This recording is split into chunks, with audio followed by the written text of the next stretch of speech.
नमस्ते बच्चों, RPC school की हिंदी की कक्षा में आपका स्वागत है। बच्चों, मैं आपकी हिंदी की शिक्षिका लक्ष्मी। आज हम लोग कक्षा 5 की व्याकरण करने जा रहे हैं। व्याकरण में आज हमारा विषय है बच्चों संधि। आप लोग यहाँ पे पाठ को अंकित कर लीजिएगा, ठीक है बच्चों। तो चलिए हम लोग आज व्याकरण जानते हैं। संधि किसे कहते हैं? तो दो निकटवर्ती वर्णों के परस्पर मेल से जो परिवर्तन होता है उसे संधि कहते हैं। इससे पहले हम लोग वर्ण पढ़ चुके हैं, शब्द पढ़ चुके हैं। तो आप लोग वर्ण और शब्द की जानकारी रखते हैं बच्चों। तो आप लोग जानते होंगे कि दो निकटवर्ती वर्ण के परस्पर मेल से जो परिवर्तन होता है, तो वर्ण हमारे क्या चाहिए है ना, तो इन शब्दों से, इन वर्णों से एक शब्द तैयार होता है। और यहाँ पे आप लोग देख रहे हैं, यहाँ पे दो निकटवर्ती, मतलब यहाँ दो शब्द मिलकर जब एक होते हैं तो एक नए शब्द की उत्पत्ति होती है, उसे ही संधि कहते हैं। संधि का अर्थ है जोड़ना, एक शब्द को दूसरे शब्द के साथ जोड़कर एक नए अर्थ की उत्पत्ति करना। तो यहाँ पे देखिए, आप लोग जब परिभाषा और उदाहरण को ध्यान से देखेंगे और ये विषय जो हमारा है संधि, इसको जब तोड़ेंगे तो आराम से परिभाषा आप लोगों को समझ में आ जाएगी। जैसे कि देखिए, दो निकटवर्ती, तो हमारा हम एक उदाहरण लेते हैं, शिक्षार्थी। शिक्षार्थी हमने एक उदाहरण ले लिया, और जब इसको हम लोग तोड़ते हैं तो एक नया शब्द क्या बनता है? शिक्षा।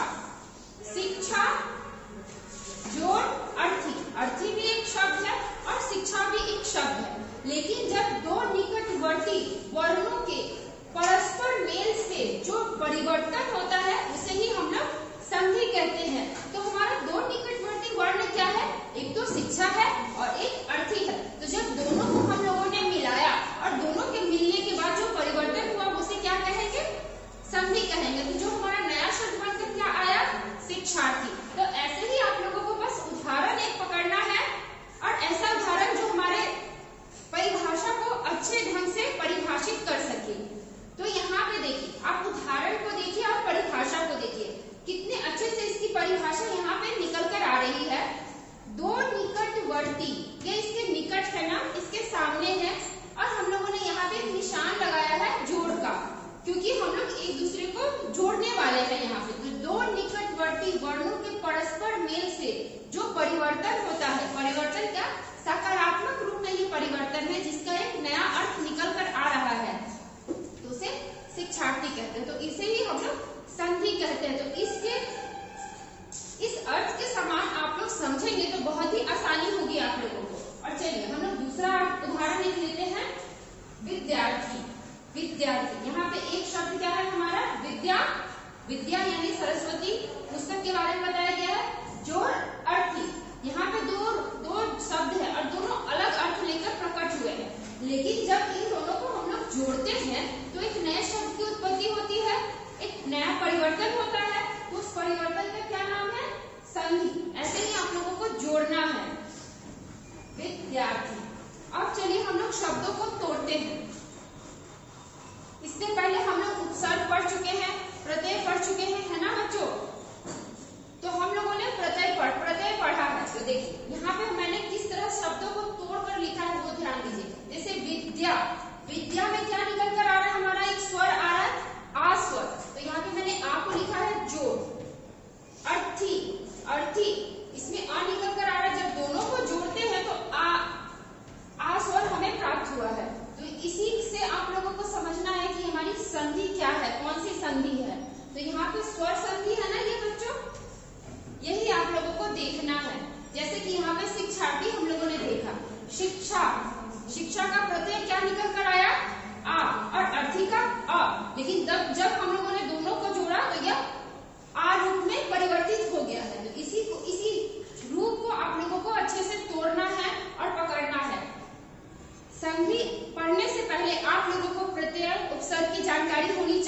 जाएंगे कि स्वर संधि क्या है। ठीक है, तो चलिए आपके पुस्तक के माध्यम से मैं दिखा रही हूँ आप लोगों को।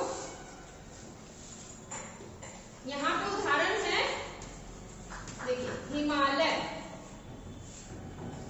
हिमालय का जब हम लोग संधि विच्छेद करते हैं तो हिम जोड़ आलय, है ना। जब इसका हम लोग संधि विच्छेद करते हैं तो दो शब्द यहाँ पे दोनों अपने अर्थ में पूर्ण है, हिम है और आलय है ना।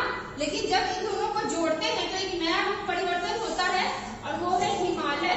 लेकिन जब हम इसको विच्छेद करने जाते हैं, हिम का आप लोग जब विच्छेद करेंगे संधि विच्छेद, तो आप लोग देखेंगे कि यहाँ पे हिम में अ आ रहा है और आलय में क्या आ रहा है, आ। लेकिन जब दोनों को हम लोग जोड़ेंगे तो आ स्वर हम लोगों को प्राप्त हो रहा है, इसीलिए यह स्वर संधि है। ऐसे आप लोगों को तोड़ के समझना है।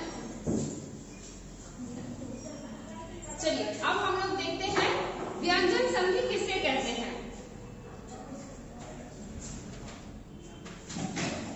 व्यंजन के बाद किसी स्वर या व्यंजन के आने पर जो परिवर्तन होता है उसे व्यंजन की संधि कहते हैं। इसके लिए मैं एक छोटा सा नोट आपको लिखाई हूँ, बच्चों देख लीजिए, जिससे आप लोग व्यंजन संधि को आसानी से पकड़ लेंगे। जिस पर हो बिंदी तो व्यंजन संधि होगी।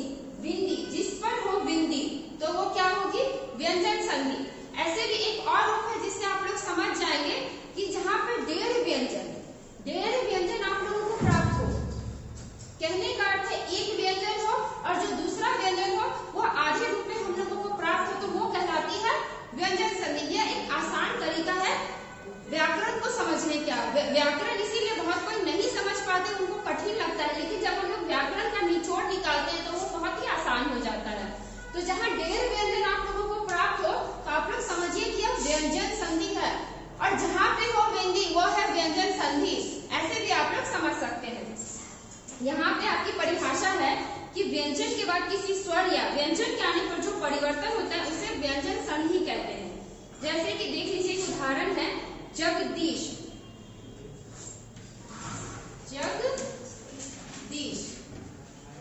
तो जगदीश को जब हम लोग तोड़ते हैं, जगत जोड़ इश, तो यहाँ पे हम लोगों ने पहले संधि विच्छेद पढ़ा है, वर्ण विच्छेद हम लोगों ने पढ़ लिया है। तो यहाँ पे जब हलंत लगाया जाता है बच्चों, तो यह अपने आप में अधूरा होता है ना। यह अपने आप में अधूरा है, इसीलिए यहाँ पर हलंत लगाया गया है। जब जहाँ हलंत ना हो तो आप लोग सोचिए वह वर्ण अपने आप में पूर्ण है। तो इस प्रकार से आप लोग समझ जाएंगे कि ये क्या है, व्यंजन है ना, और ये क्या है, हमारे स्वर है। जब दोनों एक साथ मिल जाते हैं तो क्या कहलाते हैं, व्यंजन संधि। तो ऐसे आप लोगों को समझना है। यह सबसे आसान तरीका है कि डेढ़ व्यंजन जहां पे आप लोगों को प्राप्त हो, आप लोग समझिए उसको व्यंजन संधि। और अंतिम है हमारा विसर्ग संधि। यहाँ पे मैं लिख देती हूँ विसर्ग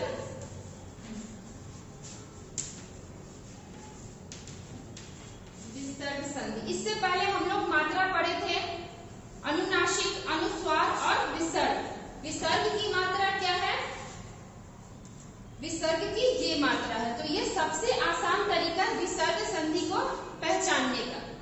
विसर्ग के बाद किसी स्वर अथवा व्यंजन के आने पर जो परिवर्तन होता है उसे विसर्ग संधि कहते हैं। तो विसर्ग की मात्रा हम लोग जानते हैं कि विसर्ग की क्या मात्रा है। अब चलिए उदाहरण के माध्यम से हम लोग समझते हैं। निश्चल, और जब हम लोग इसको तोड़ते हैं तो क्या आ जाता है, देखिए नी, विसर्ग की मात्रा जोड़ चल, है ना। तो यहाँ पे आप लोग देख के समझ जाएंगे कि यह विसर्ग संधि है, क्योंकि यहाँ विसर्ग की मात्रा का प्रयोग किया गया है ना।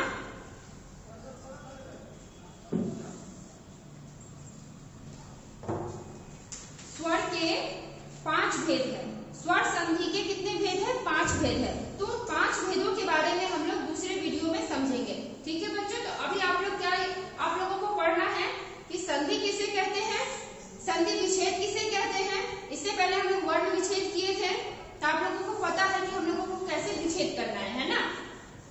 संधि के कितने प्रकार है? तीनों प्रकार की परिभाषा उदाहरण